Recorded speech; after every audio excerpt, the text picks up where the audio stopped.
Hello दोस्तों, मैं फिर आ गया हूँ एक नई कहानी के साथ। मूवी का नाम है आंखों की गुस्ताखियाँ। इसका एक्सप्लेन करने जा रहा हूँ, बने रहिए हमारे साथ। चलिए शुरू करते हैं। कभी कभी जिंदगी में कोई ऐसा मिल जाता है जिसे हम देख नहीं सकते, लेकिन दिल उसे पहचान लेता है। ऐसा ही एक एहसास भरी कहानी है आंखों की गुस्ताखियाँ। यह एक ऐसी लव स्टोरी है जो देखने से नहीं, महसूस करने से शुरू होती है। तो चलिए दोस्तों, आज मैं आपको सुनाने जा रहा हूँ ये कहानी प्यार, इमोशन और इंसान की सबसे बड़ी कमजोरी यानी डर को छूती हुई।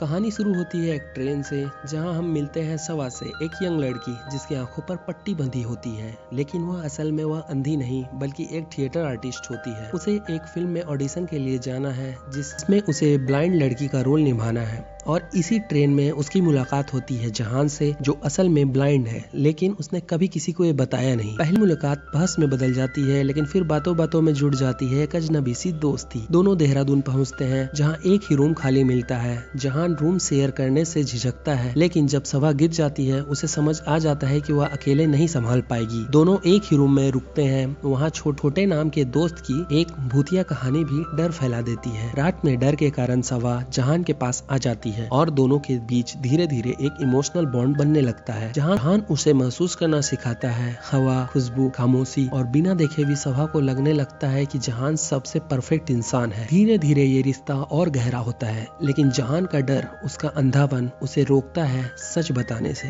एक गलती से कमरे में गैस लीक हो जाती है और जहान बचा लेता है सभा को, लेकिन उसे गुस्सा भी आता है और वहीं खुलता है जहान का दर्द। जब वह 7 साल का था, उसके माता पिता एक्सीडेंट में जलकर मर गए थे और तब से उसे आग से डर लगता है। सभा उसे समझाती है कि अंदर के डर को निकालना जरूरी है और वो उसे एक पहाड़ी पर ले जाकर चिल्लाने को कहती है। जहान चिल्लाता है और पहली बार खुद को हल्का महसूस करता है। जहान और सभा के बीच अब फिजिकल और इमोशनल कनेक्शन दोनों हो जाते हैं। वो साथ रहते हैं, साथ हंसते हैं, लेकिन जहान अंदर से डरता है कि अगर सभा को सच पता चला तो वो उसे छोड़ देगी। वैलेंटाइन डे के दिन दोनों एक ब्लाइंड डांस में हिस्सा लेते हैं, जहां सभा वादा करती है कि डांस के बाद वह पट्टी हटाकर उसे देखेगी। लेकिन जैसे ही डांस खत्म होता है, जहान बिना बताए चला जाता है। अब कहानी 3 साल आगे बढ़ती है। सभा अब थिएटर में है और अभिनव नाम के लड़के से शादी करने वाली है, लेकिन जहान की यादें अब भी जिंदा है। एक दिन थिएटर में नए म्यूजिशियन की एंट्री होती है और वो कोई और नहीं, जहान होता है, जो अब खुद को कबीर कहता है। सभा उसे पहचान लेती है, जहान भी उसे पहचान जाता है, लेकिन फिर भी दूरी बनाए रखता है। जब सब कुछ सामने आता है, सभा उसे थप्पड़ मारती है और जहान उसे अपनी सच्चाई बता देता है। सभा और जहान एक बार फिर मिलते हैं, क्लब जाते हैं और नशे में सब कुछ कह देते हैं जो सालों से अंदर दबा था। जहान कहता है उसे मैनेज नहीं किया जाना है, बल्कि चॉइस बनना है। सभा अपने मंगेतर अभिनव को सब बता देती है और अभिनव खुद पीछे हट जाता है, क्योंकि वो जानता है कि सभा जहान से प्यार करती है। आखिर में सभा स्टेशन जाती है, लेकिन ट्रेन छूट चुकी होती है, या शायद नहीं, जहान नहीं गया था। किस्मत ने एक बार फिर उन्हें मिला दिया। सभा कहती है, मैं तुम्हें मैनेज नहीं करूंगी, तुम मेरी चॉइस हो। दोस्तों, आंखों की गुस्ताखियाँ सिर्फ एक लव स्टोरी नहीं, ये हमें सिखाती है कि प्यार देखने से नहीं, महसूस करने से होता है। जहान ने भी सभा को कभी नहीं देखा, लेकिन उसने सबसे ज्यादा समझा, और सभा ने भी जहान को उसके एहसास से जाना, उसके साथ प्यार किया बिना देखे। इस फिल्म का एक ही मैसेज है, अगर प्यार सच्चा हो